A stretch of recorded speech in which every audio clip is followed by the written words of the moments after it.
¿Qué tal? ¿Cómo están? Vamos entonces ahora a continuar con estas grabaciones en las cuales expresamos en forma ordenada y también, digamos, muy fácil de utilizar por parte de ustedes de este video sobre la segunda unidad de nuestra asignatura que es Desarrollo Humano. En esta segunda unidad vamos a hablar de emociones y lo vamos a hacer en dos partes, vamos a decir así. La primera parte es qué son las emociones, ¿verdad? Una visión global. La segunda parte tiene que ver con el manejo de las emociones, la función social de las emociones.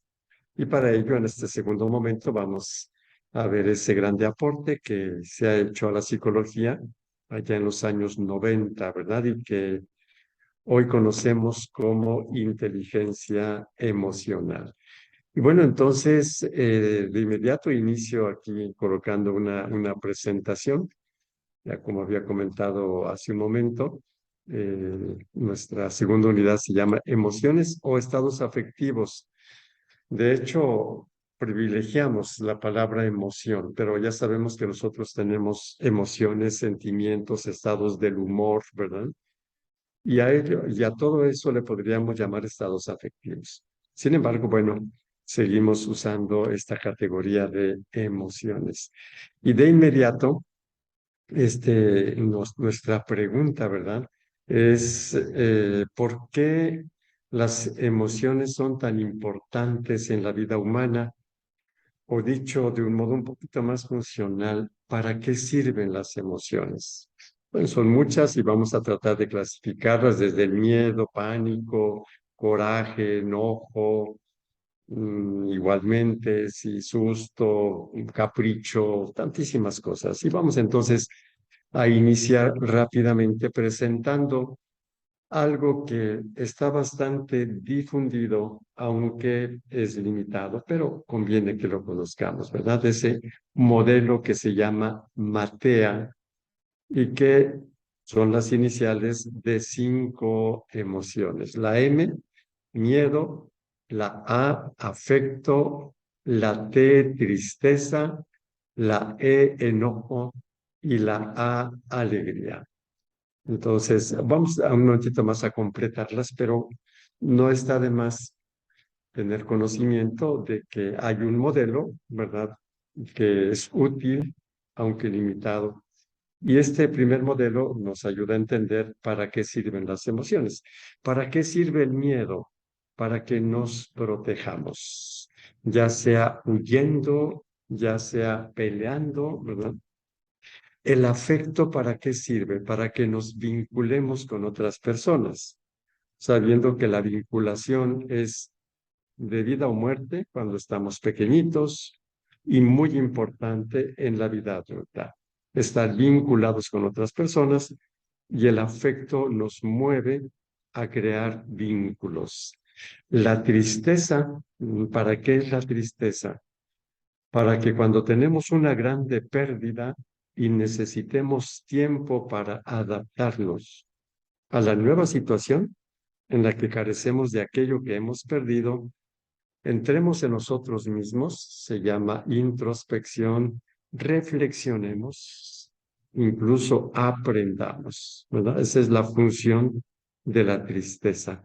El enojo, ¿para qué sirve? Para defendernos de aquello que nos amenaza. Por eso, con frecuencia se dice que el enojo es como una variante del miedo, ¿sí? Cuando estamos amenazados, el miedo nos ayuda a protegernos y una de las formas es precisamente agredir, ¿no?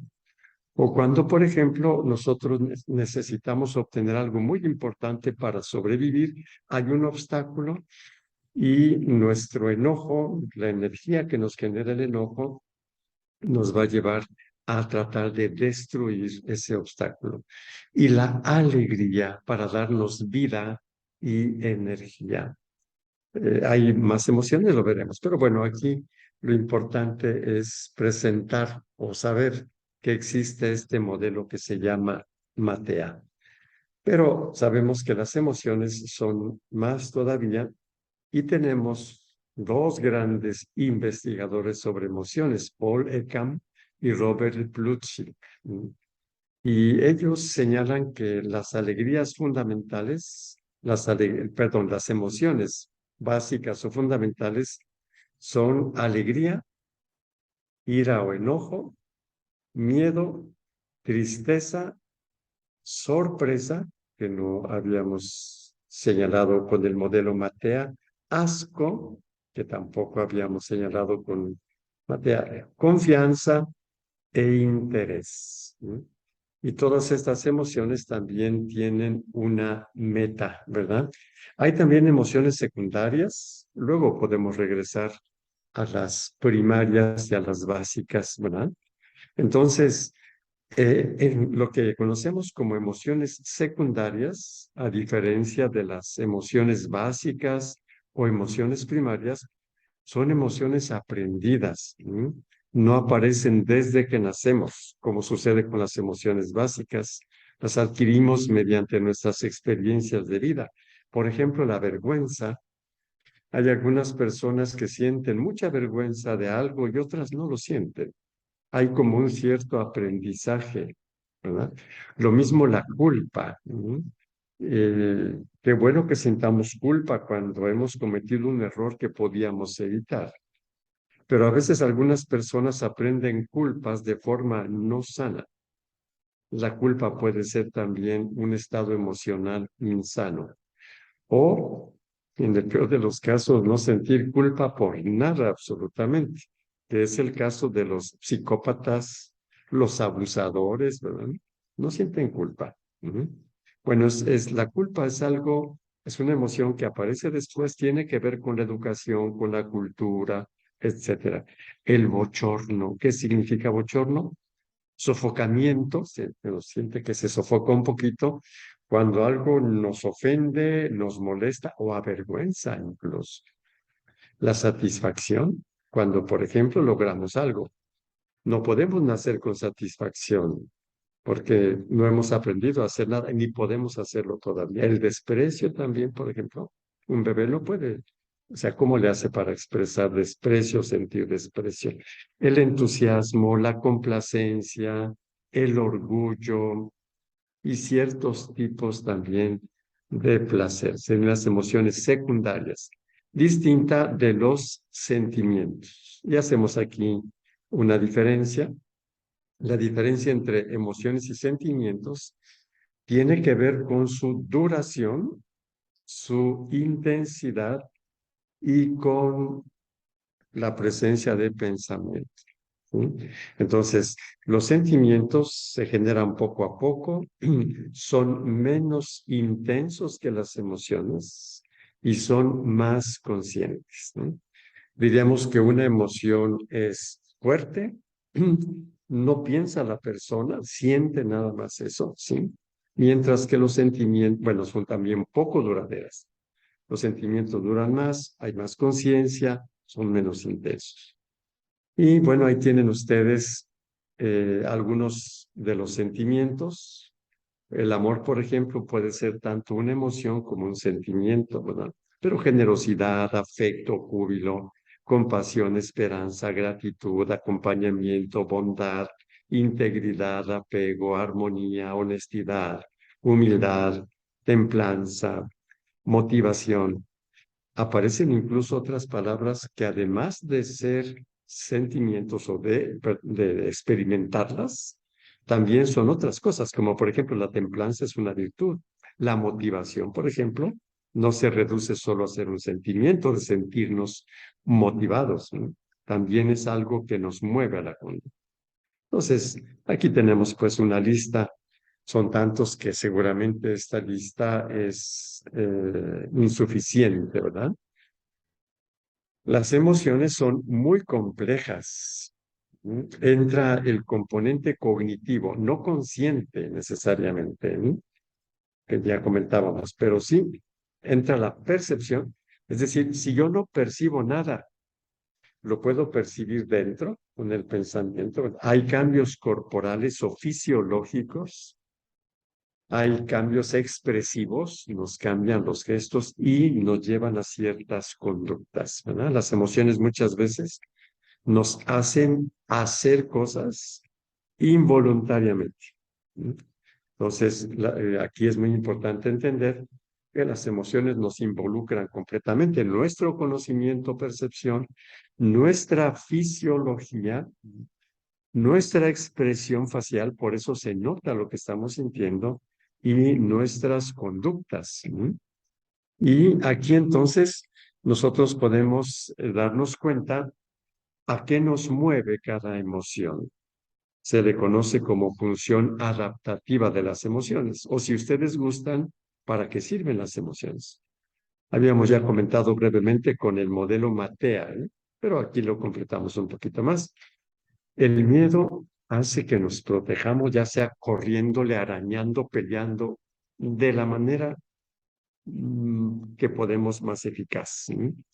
La ira, destruir aquello que obstaculiza algo que necesitamos. Alegría, ¿sí? Nos lleva a la reproducción, ¿sí? La alegría también, las relaciones entre hombre y mujer, etcétera, pero también a reproducir otras cosas que ya están producidas, a volverlas a festejar, como volverlas a vivir. La confianza a la afiliación, a la pertenencia. El asco nos mueve al rechazo, ¿no? La anticipación, la prevención, a explorar, la sorpresa, ¿no? También a explorar. Voy a regresar un poquito a, a estas emociones para volver a decir, bueno, no es una repetición, sino añadir algunas cositas, ¿verdad? La alegría no se expande, es para que tengamos más vida, la ira para destruir obstáculos, el miedo para protegernos, la tristeza para elaborar pérdidas, la sorpresa para captar, por eso abrimos los ojos, ¿verdad? Para captar lo imprevisto y prepararnos lo más rápido posible a ver qué hacemos ante algo que no sabíamos que iba a llegar, el asco para no contaminarnos, ¿sí? Para no comernos algo que nos va a dañar o incluso a matar, por ejemplo. La confianza para estar cerca de otros y también apoyados por otros y apoyar a otros. Y el interés. Esta es una emoción importantísima. El interés es sentir ganas de saber o de conocer algo. Es una de las emociones llamadas positivas, así como lo es la alegría, como es el amor y el interés también. Imagínense ustedes una persona que no experimente interés y otra que sí lo manifiesta o sí siente interés. La que siente interés va a buscar y a aprender muchas cosas que la persona que no tiene interés no lo va a aprender.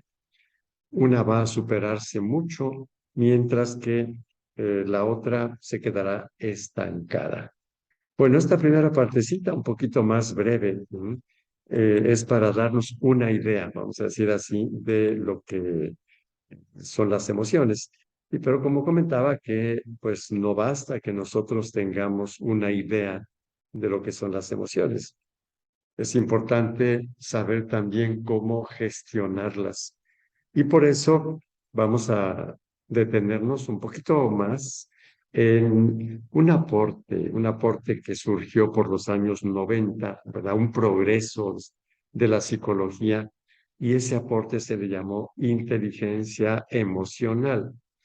Al principio, algunos especialistas no les checaba porque se está hablando de emociones y de inteligencia, y durante mucho tiempo se pensó que la inteligencia no tenía nada que ver con las emociones. Eso ya está completamente superado, ¿no? Ya se sabe, como lo vamos a ver en el último apartado de la inteligencia emocional, que sin emociones es posible que alguien que sea muy inteligente fracase en aquello que es lo más importante para el ser humano, que son precisamente las relaciones interpersonales. Vamos a ver cómo es que aparece este asuntito. Iniciemos por definir la inteligencia, que es la primera palabra que aparece en inteligencia emocional. ¿Sí? En psicología, la inteligencia es algo sumamente complejo. Vamos aquí a simplificar muchísimo lo que entendemos por inteligencia, ¿sí? Se puede decir que consiste en la capacidad para resolver problemas o para lograr objetivos, o las dos cosas, naturalmente. Cuando se nos presenta algo que se descompuso o lo que sea, ignora cómo lo hacemos y llega alguien y le piensa y lo resuelve, esa persona mostró inteligencia para ese tipo de actividades, ¿vale? Entonces, quien resuelve problemas o alcanza objetivos en algo específico tiene inteligencia para ello, ¿no? Entonces, esto supone que la capacidad de adquirir, que supone la capacidad de adquirir capacidad. También nos dice que la inteligencia se educa. Mientras más se ejercita, pues más crece, vamos a decir así. Y digamos, como lo vamos a ver un poquito más adelante con las inteligencias múltiples, se es inteligente para algo. Puede ser que nosotros seamos inteligentes para varias cosas, pero es muy difícil que seamos inteligentes para todo. Habrá personas que son más inteligentes en una cosa, otras en otra. Lo veremos un poquito más adelante. Eh, el concepto de inteligencia se precisó un poquito más allá por el año 1904, cuando estos dos señores, Alfred Binet y Theodor Simon, hicieron el primer test de inteligencia. ¿Cómo sucedió esto? Sucedió que el gobierno francés en ese año les pide a estos dos especialistas que detecten a los niños que van a entrar a la escuela, los que tienen problemas de aprendizaje, para que no se perdiera tiempo de inscribirlos y se les pudiera dar atención con tiempo, ¿sí? Entonces ellos crearon una prueba, un test de inteligencia que consiste en ir poniendo problemas muy sencillitos que se van haciendo cada vez más dificilitos. Y, por ejemplo, los niños que iban a entrar a primero de primaria resuelven hasta aquí. Entonces se dice, aquí está la inteligencia media de un niño de 6 años. Uno de 7 a lo mejor responde un poquitito más. Entonces, hasta aquí llega la inteligencia de sí. Y claro que esto se fue determinando con números. Se le pone el número 100 al promedio de todos. Y los que son de esa edad y responden más, pues tienen 110, 120, 130 o menos, ¿verdad? ¿Sí? Entonces, se hace el primer test de inteligencia que luego la Universidad de Stanford en Estados Unidos conoció el test, lo perfeccionó un poquito y ahora se le conoce como test Stanford-Binet. Pobre del señor Theodore Simon, que quedó sin ser mencionado, pero junto con Binet prepararon este test. Y fue el primer test de inteligencia, estamos hablando de 1904-1905. Ese test considera una gran cantidad de factores relacionados con la comprensión verbal, la memoria y el razonamiento matemático y el razonamiento lógico, ¿sí? Pero nosotros sabemos que hay muchos más ámbitos de inteligencia, pero bueno, esto es importante decirlo porque en la escuela, ¿m? Los que tenían más comprensión de las palabras, más memoria y más capacidad lógica, los más inteligentes, ¿sí? ¿Sí? Y porque esto fue lo que se evaluó. Y de hecho, niños y niñas en la escuela tradicional que sacan mejores calificaciones son quienes tienen este tipo de inteligencia verbal, lógico-matemática y además tienen muy buena memoria. Pero pues bueno, conforme fue pasando el tiempo, se fueron dando cuenta los investigadores que en la vida adulta había algunos que habían sido muy buenos en la escuela y no tanto como adultos, mientras que otros en la escuela no habían sido tan buenos, tan buenas calificaciones, y en la vida eran muy capaces, ¿no? De trabajar y todo ese asuntito. Se fue completando este estudio y allá por los años 80 este señor Howard Gardner junto con su equipo, claro que no lo sacó de la nada, fue todo un proceso, ya había detectado 8 tipos de inteligencia. Inteligencia lingüística, inteligencia musical, inteligencia lógico-matemática, inteligencia espacial, inteligencia corporal o cinética, inteligencia intrapersonal, inteligencia interpersonal y inteligencia naturalística o ecológica. Acá en inteligencia musical se añaden también a veces otras artes, sería como inteligencia artística. También se han añadido más después como inteligencia existencial, inteligencia espiritual, inteligencia moral. Vamos a dejar un poquito de lado esto y nos quedamos con estos 8 tipos de inteligencia. Como ustedes ven, no aparece inteligencia emocional. ¿De dónde salió entonces eso? Voy a adelantarme aquí un poquito más y luego regreso a la diapositiva que pase velozmente. En los años 90, poquito después de que Gartner descubrió estos 8 tipos de inteligencia, 2 investigadores, Peter Salovey y John Mayer, crearon la expresión inteligencia emocional fusionando 2 tipos de inteligencia.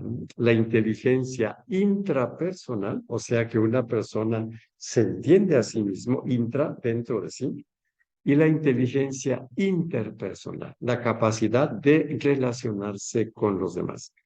Entonces, se juntan las dos y juntas se llama inteligencia emocional. Cada una de ellas tiene ciertas habilidades que tenemos aquí del lado derecho. La inteligencia intrapersonal se expresa con el autoconocimiento, o sea, se conoce a sí misma, es capaz de regular sus emociones, vamos a ver cuáles, y es capaz de superar frustraciones y obstáculos. Y la parte interpersonal consta de 2, empatía y habilidades sociales. Antes de continuar, vemos aquí en este cuadro las 8 tipos de inteligencia y vemos, claro que quien desee detiene el video y lee todo, ¿verdad? Yo aquí solamente quisiera señalar rápidamente en qué ámbitos se desarrolla bien cada tipo de inteligencia. La inteligencia espacial, pues los ingenieros, arquitectos, ajedrecistas, pintores, el espacio, ¿sí? La inteligencia cinética o corporal, ¿sí? Está presente en los deportistas, actores, artesanos, cirqueros, ¿no? Por ejemplo. La naturalista o ecológica, ¿sí? Está presente en quienes se relacionan con animales, vegetales, la geografía, ¿sí? Etcétera. La inteligencia musical o artística, bueno, pues los músicos, ¿verdad? O los artistas, la inteligencia lingüística, ¿verdad? En los escritores, periodistas, políticos mismos. La intrapersonal, generalmente en los profesores, psicólogos, pedagogos. La inteligencia lógico-matemática, ¿sí? Pues cualquier profesión, ¿verdad? Que tiene que ver con esto, especialmente científicos, informáticos, ingenieros, ¿verdad? La interpersonal, ¿sí? La gente que trabaja con grupos, ¿verdad? Los líderes, etcétera. Bueno, entonces, recuerdo, la inteligencia emocional tiene estos 5 componentes y vamos a iniciar de inmediato con el primero, ¿sí? Que es el autoconocimiento, que consiste en la conciencia de uno mismo, en conocer las propias emociones, la capacidad para reconocer qué estamos sintiendo en este momento, qué sensaciones vamos teniendo, ¿no? Porque de lo contrario, la incapacidad para advertir nuestros auténticos sentimientos nos deja a merced de los mismos. O sea, si yo no soy consciente de lo que estoy sintiendo, eso que estoy sintiendo me maneja. Yo no puedo manejar ese sentimiento, ¿no? Las personas que tienen mayor certidumbre, mayor claridad con respecto a sus sentimientos son las que mejor los gobiernan. son las personas mejores guías de sí mismas, son dueñas de sí mismas. Y naturalmente que esto va a influir en las buenas decisiones. Cuando una persona no se conoce, no sabe lo que está sintiendo, eso lo guía y toma una decisión, vamos a decir así, medio a ciegas, porque está viéndolo, porque está siendo guiado por lo de adentro y no ve lo de afuera, es probable que fracase muy fácilmente. Esta habilidad que llamamos autoconocimiento incluye la capacidad de juzgarse a sí mismo de forma realista, que no crea lo que no es. Y este es un puntito que vamos a desarrollar en la siguiente unidad, que es precisamente el de la autoestima. Entonces, el autoconocimiento implica la capacidad de reconocer y entender en uno mismo las propias capacidades, las debilidades, los estados de ánimo, los impulsos y el efecto que todo esto puede tener en los demás. Las personas que son capaces de entender esto son más sensibles al aprendizaje, aprenden más rápidamente y tienen más confianza en sí mismos. Y esto incluye naturalmente la capacidad de reconocer y admitir errores. Una persona que tiene un error y no lo admite, no lo va a corregir. Por eso es que la capacidad de reconocer errores es una condición para que nosotros mejoremos, y nos corrijamos. El segundo elemento de la inteligencia emocional que pertenece a la inteligencia intrapersonal que se llama autorregulación. ¿En qué consiste? En la habilidad para controlar las propias emociones, impulsos, con la finalidad de encauzarlos a un objetivo que sí queramos alcanzar. Pongo un ejemplo para que esto no quede en el aire. Una persona iracunda que no es capaz de regular su ira va a destruir sus relaciones. Y uno le puede preguntar, oye, ¿y tu objetivo era acabar con esta relación? No, no era su objetivo, pero lo hizo. Entonces, si una persona no es capaz de regular sus emociones, de encauzarlas, no va a alcanzar sus objetivos valiosos, ¿verdad? Entonces, incluye también la capacidad para manejar los sentimientos de manera adecuada. La capacidad de serenarse, y bueno, la capacidad de recuperarse de los reveses que da la vida. Cuando algo nos sale mal, cuando tuvimos una tragedia, etcétera, una grande frustración y poder recuperarnos, ¿verdad? Eso es parte de la autorregulación y la flexibilidad ante los cambios. Pero, bueno, todavía aclaramos un poquito más. Lo opuesto a la autorregulación es la incapacidad para controlar en tiempo e intensidad emociones como la ira, la depresión y la ansiedad crónica. Estas tres emociones son las que vamos a detenernos un poquito, ¿verdad? Más bueno, los minutos que siguen, ¿verdad? Porque son emociones primarias. La ira básica, ¿no? La depresión, tristeza, y la ansiedad, miedo. Se manifiesta cuando se cree que no hay nada que hacer por los sentimientos, o sea, por eso la persona no se regula. ¿No? Cuando cree que los sentimientos negativos son protectores, o sea, que enojarse así, si me enojo ya no se aprovechan, por lo tanto vivo enojado todo el tiempo, ¿no? Pero todo esto, naturalmente, que tiene consecuencias negativas. Y vamos a ver entonces la ira, tristeza, ansiedad, las características de la ira. En principio, la ira proporciona energías y es tonificante, además de dar la sensación de poder. Y cuando crece la sensación de omnipotencia, que es invulnerable, el que está enojado va, ¿sí? Ya que le pasa el enojo, se arrepiente porque se dejó llevar por esa creencia. El disparador de la ira es la sensación de encontrarse en peligro físico o simbólico. Acordémonos, la ira es hija del miedo.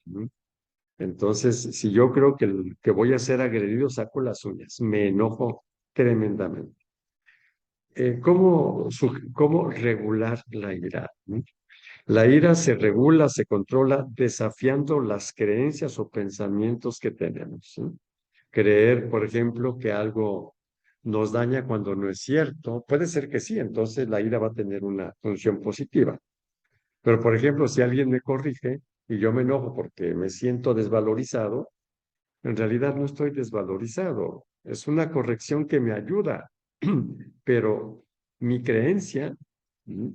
Hace que yo genere ira porque le doy una interpretación equivocada. La primera cosa para regular la ira es caer en la cuenta de estas creencias y desafiarlas. ¿Cómo decir? Descubrir su falta de fundamento. Esa es la forma mejor, más eficaz para ir dejando de lado situaciones de ira que no tienen caso, que solamente nos desgastan y destruyen relaciones interpersonales. También nos ayuda a regular la ira teniendo una vida valiosa y gratificante. Es decir, cuando una persona hace cosas útiles, trata bien a los demás y tiene muchas satisfacciones y gratificaciones, tiene mucho menos necesidad de enojarse. ¿Mm? Esa vida satisfactoria es un regulador, curiosamente, de la ira. Otra forma es alejarnos permaneciendo solos un poco y gastar un poco esa energía caminando, haciendo un tipo de ejercicio, ¿no? Y la última es la catarsis, o sea, el desahogo, golpeando cosas que no va a haber problema, ¿verdad? Destruyendo basura, así, como descargando la ira de una manera inofensiva. Y ayuda, pero ayuda poco. Mucha gente es el único recurso que tiene, pero ayuda poco porque la persona simplemente desahoga, pero sigue teniendo la tendencia a enojarse por cosas que podría no enojarse. ¿Mm? Y se va a enojar otra vez y va a hacer la catarsis y así sucesivamente. Repito que la forma más eficaz para regular la ira es ver si de veras entendí bien las cosas, si de veras estoy en riesgo, porque ahí sí conviene que entonces yo tenga mucha energía y cuando no. Sí, entonces es una cuestión de ver cuáles son las creencias que están en la base de mi ira. La ansiedad, sí, que se expresa fundamentalmente en la preocupación. La preocupación es estar vigilante, tratando de ver, a lo mejor pasa esto, y si le hago así, si le hago así. El objetivo de la preocupación, ocuparme antes, es ver las mejores estrategias para afrontar el peligro, ¿no? Entonces tiene una función positiva al inicio, pero se vuelve ya pues enferma cuando es exagerada y sobre todo cuando nos preocupamos por algo que no es peligroso, ni mucho menos, ¿verdad? Es como un ensayo de buscar soluciones. Aquí aprovecho para decirles también que todas las emociones tienen un patrón fisiológico. ¿Mm? En la primera parte que hablamos de las emociones, no lo señalé, ¿verdad? Vemos si después completamos este punto. Pero al hablar de la ansiedad, sobre todo cuando viene un ataque de ansiedad que se llama así, hay una serie de expresiones fisiológicas y cambios en el cuerpo fisiológicos, ¿no? Que tienen una razón de ser. Todos esos cambios tienen como objetivo proporcionarle al cuerpo más energía para que se pueda proteger, ¿no? Por eso la respiración se acelera para tener más oxígeno de reserva, porque el oxígeno alimenta las células. Aumenta el ritmo cardíaco, corazón late más rápido para que eso que respiramos de oxígeno se distribuya más rápido a las células a través del torrente sanguíneo. La sudoración, porque antiguamente, bueno, y todavía muchos animales lo tienen, cuando uno está en peligro y está mojado, es más resbaladizo, está uno ante una amenaza y me la puedo yo escapar. Claro que a nosotros ya no nos sirven, pero la naturaleza no lo sabe, sigue haciendo ese mecanismo, ¿no? De protección sudando. Los temblores, sobre todo en las manos, ¿verdad? Porque ya hay mucha energía aquí y hay que gastarla y empieza a temblar, un cierto temblor en las manos. Mareos, ya es demasiado oxígeno, ya demasiada alimentación. sabiendo que el oxígeno llega en primer lugar al cerebro. Hay una arteria que va directa del corazón al cerebro, ¿no? Para que tenga más energía, ¿verdad? Problemas gastrointestinales, porque se detiene la digestión con el objetivo de tener más energía en los músculos, ¿sí? Trastornos de sueño, hipervigilancia si no podemos dormir o dormimos más de la cuenta porque es como una evasión, ¿sí? Y claro que todo esto fue un desgaste, hay fatiga, hay dolores musculares, ¿verdad? Todo en tensión ahí, ¿sí? No sé hasta qué punto resulte claro que las emociones todas tienen un patrón fisiológico que hacen que la persona sea más eficaz en aquello para que la emoción está hecha, que ya fue lo que llamamos anteriormente la dimensión adaptativa de las emociones. ¿Para qué sirven las emociones? ¿Sí? Si la ansiedad o el miedo sirve para protegernos, lógico que el cuerpo funciona para proporcionar la máxima energía de protección. Ujú. Y bueno, para aliviar la ansiedad, bueno, porque puede hacerse crónica, ¿verdad? Puede hacerse un hábito muy desgastante, ¿verdad? Entonces, para el manejo de la ansiedad, igual, hay que ver cuáles son las ideas que tenemos en relación a aquello que nos genera ansiedad, ¿sí? Y también tener métodos de relajación, ¿no? A veces tenemos ansiedad por cosas que, por ejemplo, en la adolescencia se tiende a tener ansiedad cuando uno está frente a ciertas personas como si fueran a hacer qué cosa. Nada. Ese desgaste de ansiedad es solo eso, desgaste, ¿verdad? La tristeza, ¿no? La tristeza es una especie de retirada reflexiva, ya lo habíamos comentado, ¿verdad? Dejamos las cosas porque hay que asimilar una pérdida, incluso poder llorar la pérdida, poder reflexionar sobre el significado de esa pérdida y los ajustes que nosotros tendremos que hacer en nuestra vida. ¿Mm? ¿Sí? Por eso no queremos hacer nada, queremos reflexionar, pensar sobre esto. Ya ni lo que nos divierte ya ni nos gusta, no nos atrae, que es un mecanismo natural para que yo no me vaya a otras cosas porque ahorita necesito esto. Si se, resolver la tristeza es muy importante, puede caer en depresión y la depresión tiene muchos contenidos mentales, ¿sí? Como el odio por uno mismo, por ejemplo, el desprecio por uno mismo, el deprimido siente desprecio por sí mismo, la sensación de que no vale la pena vivir, nada vale la pena, ¿sí? Confusión mental, insomnio, aturdimiento, cansancio crónico. Por eso es tan importante esta inteligencia emocional, poder, sí, claro, vivir la tristeza es muy importante, vivir o hacer el duelo emocional por las pérdidas. El problema es cuando esto no se resuelve con el tiempo necesario que se resolvería. Podemos tener problemas importantes. La estrategia más común para aliviar la melancolía, la tristeza, es salir a dar una vuelta, moverse, ver otras cosas, ¿sí?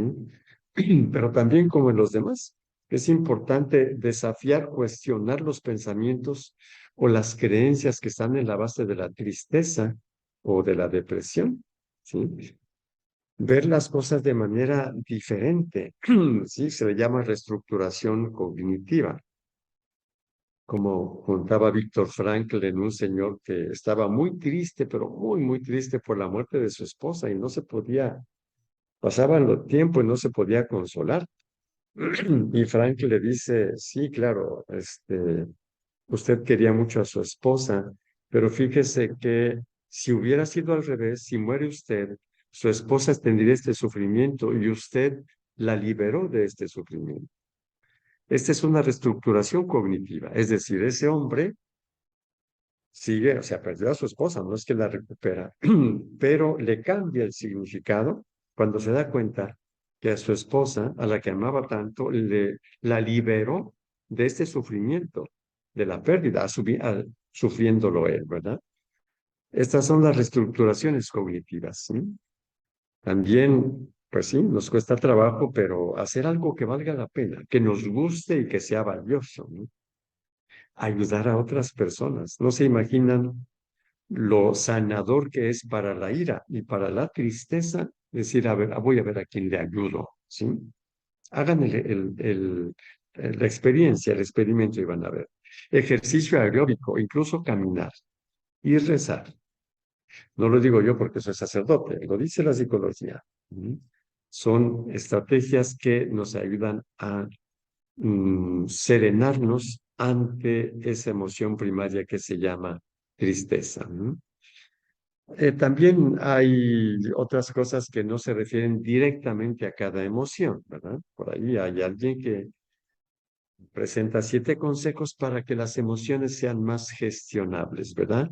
La verdad sobre uno mismo, decirnos la verdad sobre nosotros mismos. Si me equivoqué, lo asumo, ¿sí? Conocimiento de mí mismo. Evitar el exceso de autocrítica, estarse juzgando muy cruelmente, ponerse metas muy valiosas con pequeños pasos para ir alcanzando. Ujú. Trabajar la voluntad, es decir, si yo me propongo algo de veras, lograrlo. Asertividad, poder decir las cosas con respeto y también con mucha claridad. Inteligencia emocional, lo que estamos viendo nosotros ahora, ¿sí? Y ser optimistas, es decir, poder ver que aún en aquellas cosas que son negativas, nosotros, si nos fijamos, podemos obtener cosas positivas. El tercer componente de la inteligencia emocional es la automotivación. ¿En qué consiste? Es la habilidad para estar en continua búsqueda y persistir en la consecución de los objetivos que uno se ha propuesto, a pesar y haciendo frente a los problemas que se nos interponen. Voy a decir una palabrita o decir de otro modo este primer párrafo, para poder entender por qué se llama automotivación.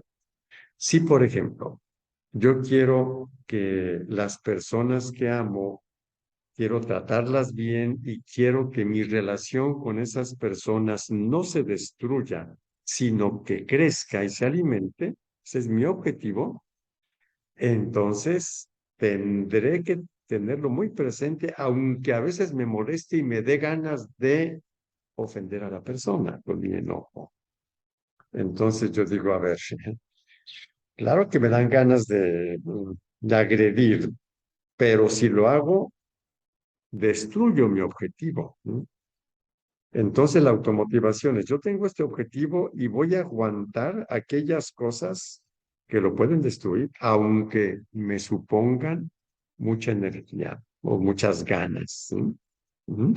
Entonces supone la capacidad para ordenar las emociones al servicio de ese objetivo. Yo me lo pongo, por eso es automotivación. ¿Mm? Yo me pongo los objetivos y me muevo hacia ellos, automotivación. Y en la base de la automotivación está la capacidad para postergar la gratificación y contener la impulsividad. En nuestras clases hemos visto estos videos, ¿verdad? En aquello que se le conoce como la prueba del bombón, ¿sí? Y es una prueba de automotivación. A niños de 4 años, 5 años, 6 años, se les pone un malvavisco. O sea, ¿quieres dos? En lugar de, sin si quiero dos, ese es mi objetivo. Bueno, aquí tienes uno, me voy a ir un rato. Si te aguantas sin comértelo, tendrás dos. El objetivo del niño y la niña es tener dos. Algunas niñas y niños no aguantaron, se lo comieron de inmediato. Otros se aguantaron, ¿verdad? Y lograron su objetivo. Bueno, esto se pueden ver en videos, ¿verdad? Que les sugiero que los vuelvan a ver otra vez. Pongan en YouTube la prueba del bombón, van a aparecer diferentes, ¿verdad? Los niños y niñas que no pudieron aguantar la espera. En los videos se ven como, por ejemplo, una niña le dicen, mira, aquí tienes uno, si tú te puedes esperar, la niña ya lo toma y se lo empieza a comer. O sea, ahí mismo, o sea, la persona ni siquiera alcanza a terminar, ¿sí? Bajísima tolerancia a la frustración. Y niños y niñas que aguantaron. ¿Sí? Quienes no aguantaron, luego fueron entrevistados en la secundaria y en el bachillerato. ¿Y qué notaban? que tenían más inclinación a rehuir los contactos sociales, tendencia a ser tercos e indecisos, tendencia a sentirse fácilmente perturbados por las frustraciones, a considerarse malos e inútiles, a adoptar actitudes regresivas, ¿no? Caprichitos, etcétera, o a quedar paralizados por el estrés, a ser desconfiados, resentidos por no obtener lo suficiente. Claro que no lo obtenían porque no aguantaban y tenían envidia de los que sí lo hacían, ¿verdad? Bueno, a ser propensos a los celos, a la envidia. Cuando estaban irritados tendían a reaccionar en forma brusca, exactamente como baja tolerancia a la frustración, provocando discusiones y peleas, y naturalmente seguían siendo incapaces de postergar la gratificación. Es decir, la gratificación mayor, me espero, la postergo para tenerla. Seguían siendo incapaces. En cambio, los niños que aguantaron y tuvieron después dos malvaviscos y hasta que mostraron buena tolerancia a la frustración, en la adolescencia sí, se demostraron ser mucho más competentes en el área social, mucho más capaces de hacer amigos, de mantener relaciones sanas, ¿verdad? Eran más seguros de sí mismos, pues claro, lograban lo que se proponían, pues claro que tenían seguridad, más eficaces como personas, más capaces para enfrentarse a las frustraciones de la vida, tenían mucho menos probabilidades de derrumbarse, paralizarse, tener regresiones en situaciones de estrés o de tensión, o de ponerse nerviosos y desorganizarse cuando eran sometidos a presión. Aceptaban desafíos y procuraban resolverlos. Tenían más éxitos, ¿no?, que los otros, ¿verdad? Confiaban en ellos mismos y eran confiables, tomaban iniciativas y se comprometían en proyectos, eran más competentes académicamente en la escuela, ¿no?, más capaces de expresar sus ideas en palabras, de utilizar y responder a la razón, ser razonables, racionales, de concentrarse, de hacer planes y cumplirlos, y grandes deseos de aprender. No sé hasta qué punto se ve lo importante de esto que se llama automotivación o tolerancia a la frustración y postergación de la gratificación, ¿sí? Es decir, tolero, aguanto el no satisfacer un deseo inmediato, frustración, la aguanto, postergando la gratificación porque después la gratificación va a ser mayor. Y eso es una cuestión de inteligencia, porque si yo quiero un objetivo y yo sé que esto lo va a impedir, ¿para qué lo hago? Quienes son impulsivos, pues tienen esta conducta no inteligente. Yo quisiera tener más amigos, yo quisiera que me tuvieran confianza, yo quisiera, pero hago cosas que quitan la confianza, etcétera. ¿Por qué? Pues simplemente por no aguantar, ¿verdad? Dicho más técnicamente, por no tener tolerancia a la frustración. La postergación de la gratificación solo es posible cuando el individuo puede comparar o sopesar dos gratificaciones, la inmediata y la que no es inmediata pero vale más. Si la gratificación inmediata vale menos que la consecuencia, entonces, por simple inteligencia, renuncia a la gratificación inmediata, generalmente impulsiva, para no perder, o sea, para tener la gratificación más valiosa. Y pasamos a los dos componentes de la inteligencia interpersonal. No nos olvidemos, la intrapersonal, autoconocimiento, autorregulación y automotivación, y ahora empatía y habilidades sociales. Muy rápidamente, entonces, ¿qué es la empatía? Es la habilidad para entender las necesidades, sentimientos y problemas de los demás, poniéndose en su lugar y respondiendo correctamente a sus reacciones emocionales. La empatía incluye también la capacidad para entender los problemas y las motivaciones de los demás, por lo cual las personas que poseen esta habilidad pueden anticiparse a las necesidades de los demás. Es posible que yo me dé cuenta, porque soy empático, de que una persona necesita algo que yo puedo y quiero dárselo y se lo doy antes de que me lo pida. Ujú. Quizá la sola presencia, quizá un favor, quizá simplemente un buen trato. Bueno, el conjunto de elementos que constituyen la empatía hacen que las personas empáticas gocen de popularidad y reconocimiento social. Se hacen amar. ¿Mm? Y esto es una cosa muy importante para poder establecer relaciones interpersonales valiosas. La empatía se construye sobre la conciencia de uno mismo. ¿Se recuerdan de la primera habilidad? Autoconocimiento. En la medida en la que nosotros estamos más abiertos, conocemos más nuestras emociones, tenemos una base más consistente para ser empáticos.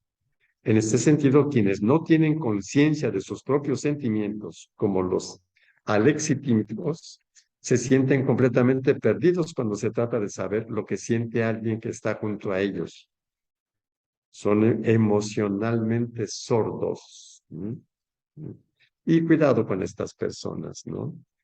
¿Qué es la alexitimia? La incapacidad que tienen algunas personas para identificar, describir y reconocer las emociones propias y, por lo tanto, las emociones de los demás. La palabra alexitimia tiene tres componentes. A, alfa negativa, sin A. Lexis, sin léxico, sin palabras. Timos, emociones o sentimientos o vísceras que reaccionan, ¿verdad? Es una persona que no tiene expresión, palabras, de aquello que siente, porque posiblemente ni siquiera lo identifica en sí misma.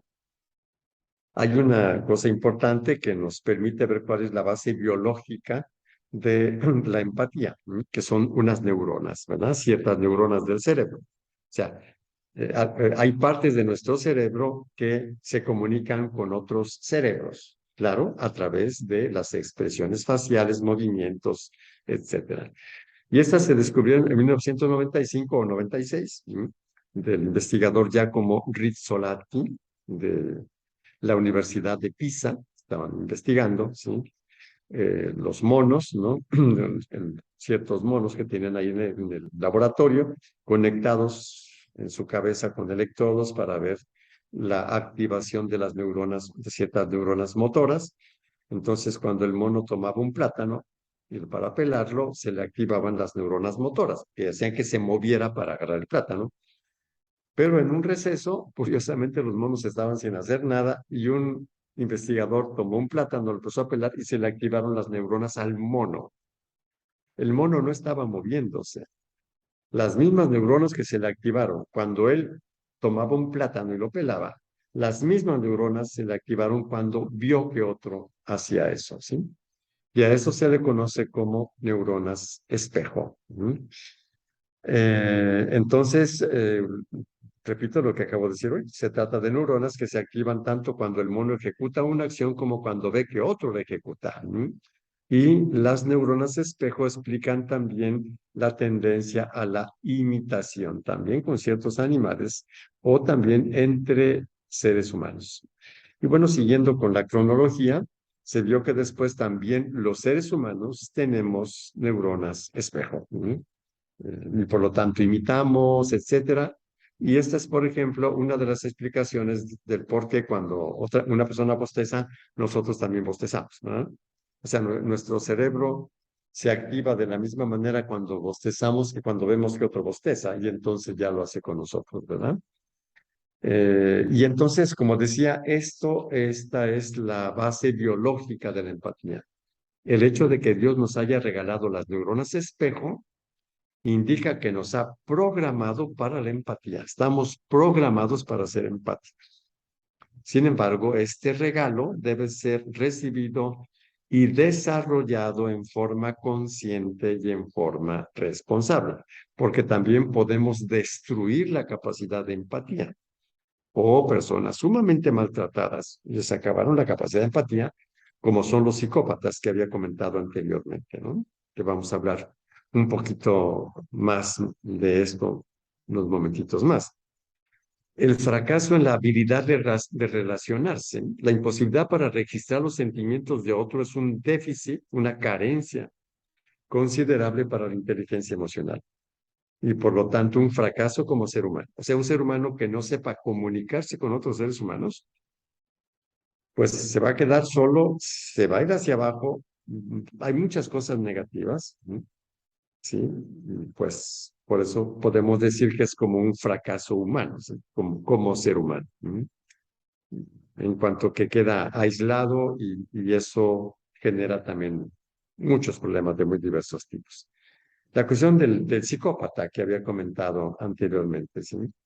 La carencia de empatía está presente en psicópatas, criminales, raptores, abusadores de niños y en cualquier persona que abuse emocionalmente de los otros, que maltrata, por ejemplo, ¿sí?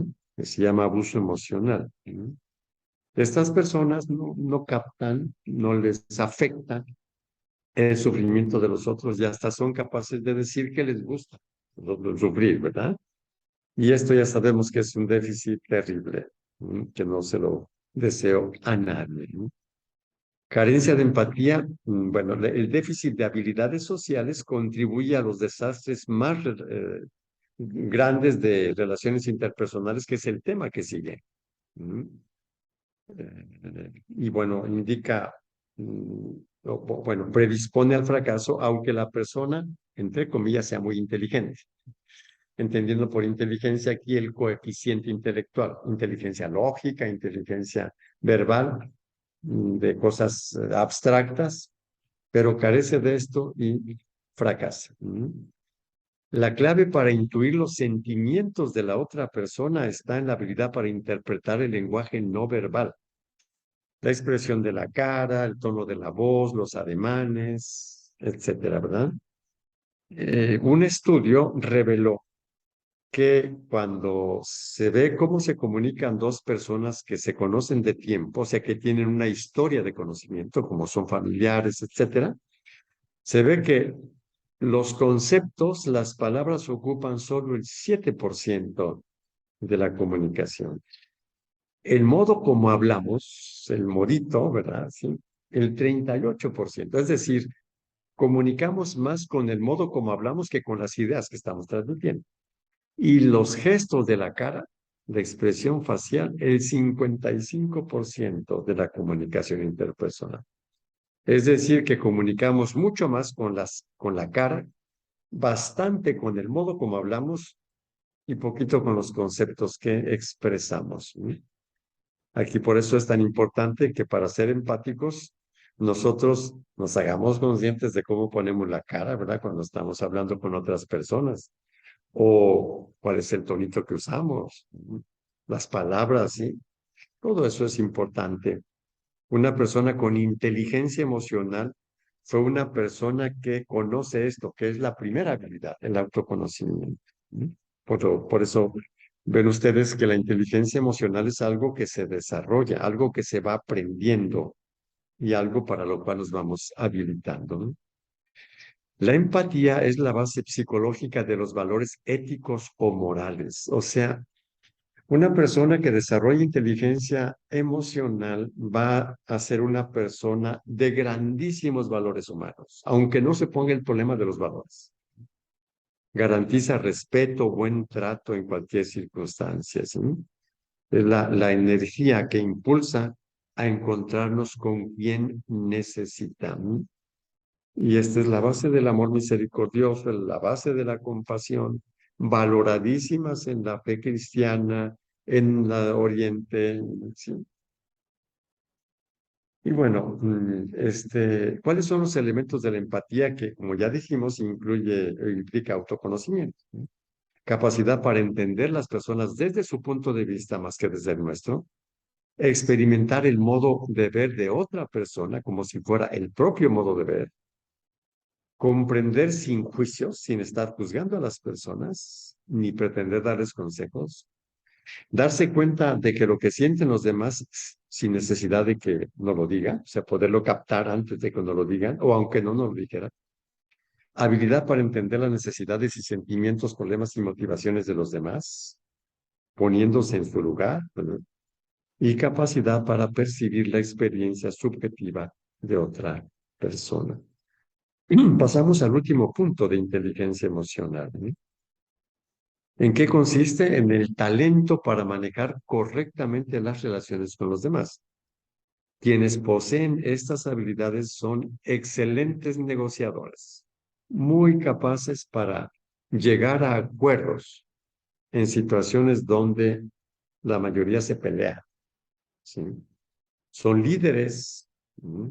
Que crean sinergias grupales, o sea, hacen que los grupos se integren, o sea, sinergias, ¿sí? Y muy capaces de trabajar en equipo. Este, esto simplemente es un recuerdo, ¿sí? Las habilidades sociales implican todo lo que hemos dicho hasta ahora. Entonces, esta competencia emocional incluye la capacidad de manifestar de forma adecuada los propios sentimientos, lo cual supone autoconocimiento, autorregulación, automotivación y empatía. ¿Mm? Además, supone conocimiento y la observancia de las reglas culturales. ¿Mm? Si cambian de cultura, hay que cambiar algunas cositas, ¿verdad?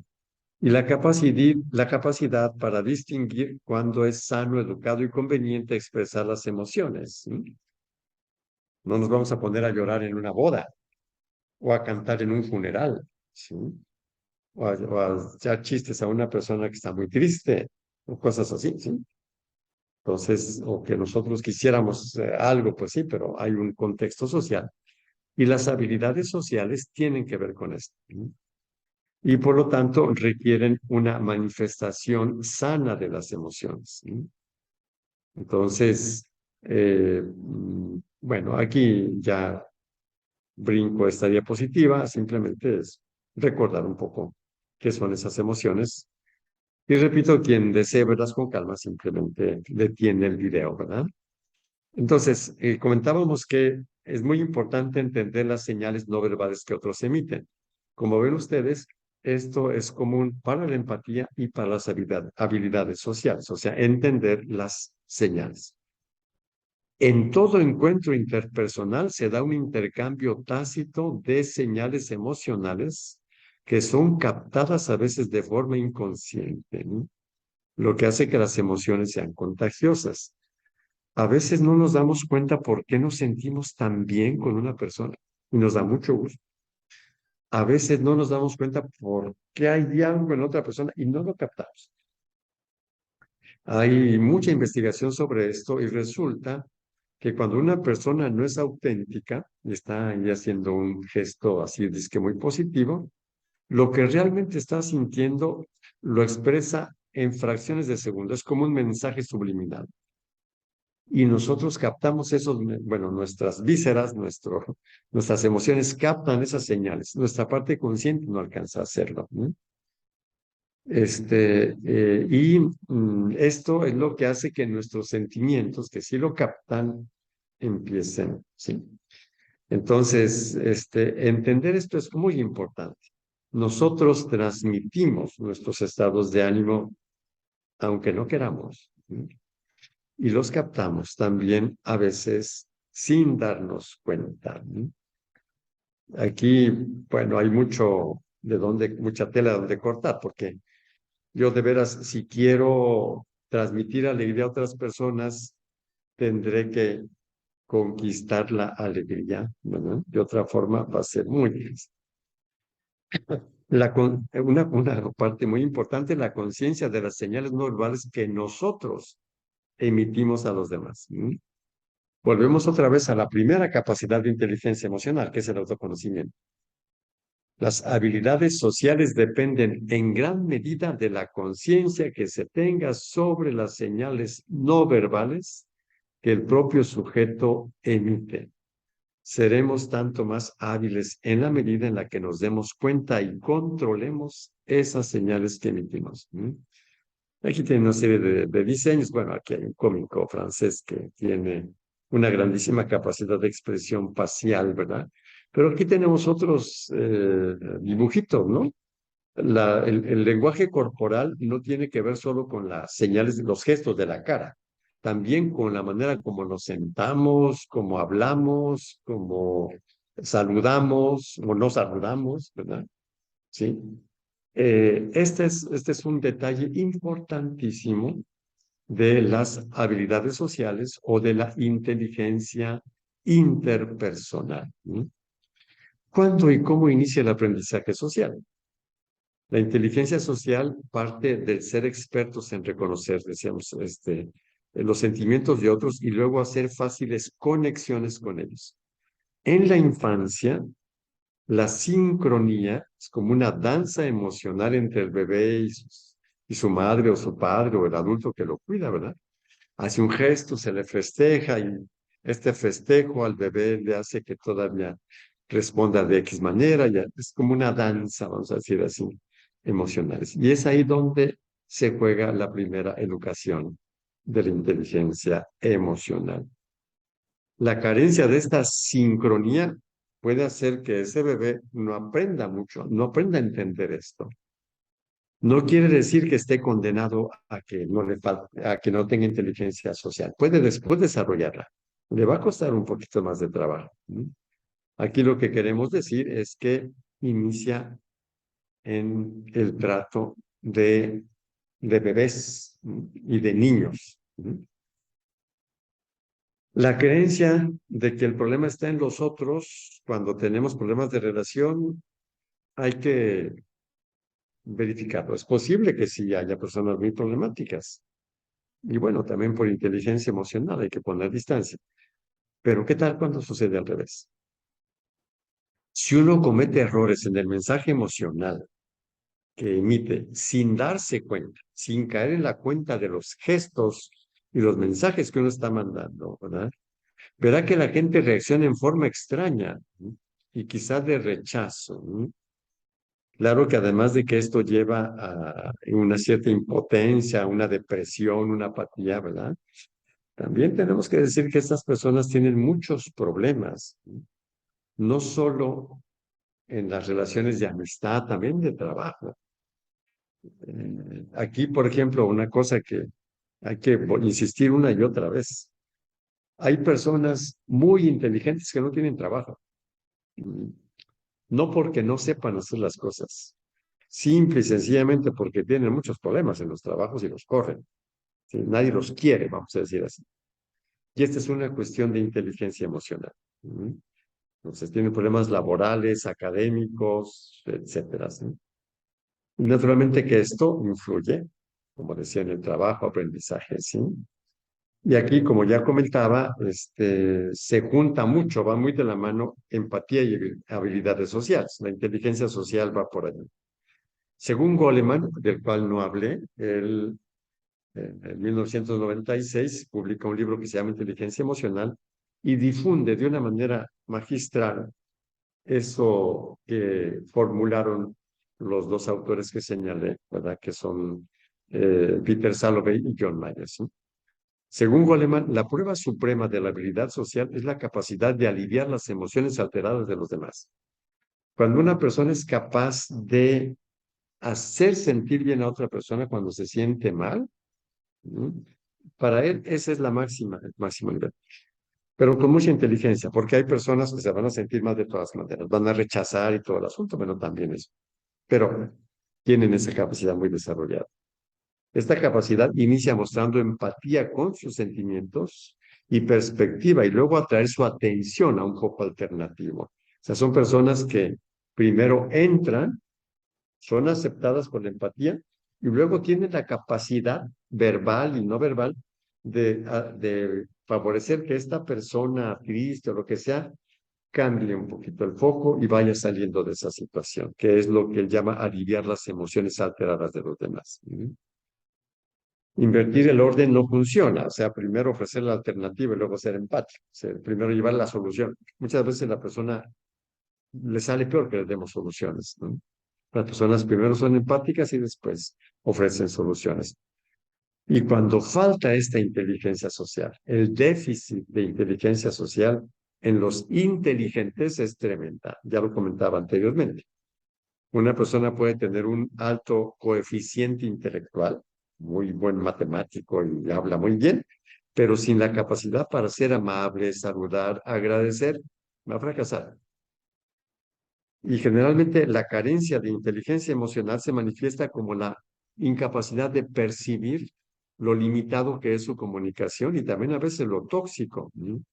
¿Sí? O sea, no se dan cuenta de lo mal que hacen sentir a otros, como que no ven la razón para ser amables, no ven por qué agradecer, no ven por qué saludar, o sea, no captan la importancia de esto y ese es el déficit. Y le podemos llamar inexpertos sociales, ¿no?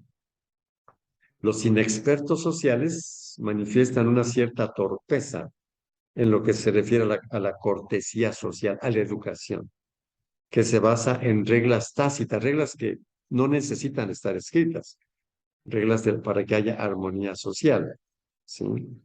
Que significa que podamos tratar a otras personas de tal forma que se sientan cómodas. ¿No ven? ¿Por qué? La ineptitud en este campo se manifiesta tanto en la incapacidad para comprender y manejar las sutilezas sociales, el lenguaje no verbal, como la incapacidad para el manejo correcto de las emociones en las personas a las que tratan, ¿verdad? Y bueno, este es entonces el recorrido que hemos hecho sobre nuestro tema, ¿no? De emociones.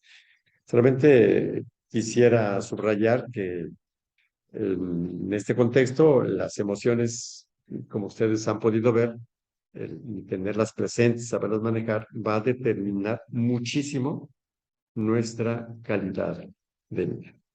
Muy bien, por ahora yo termino y espero que nuestra inteligencia emocional pueda ser desarrollada.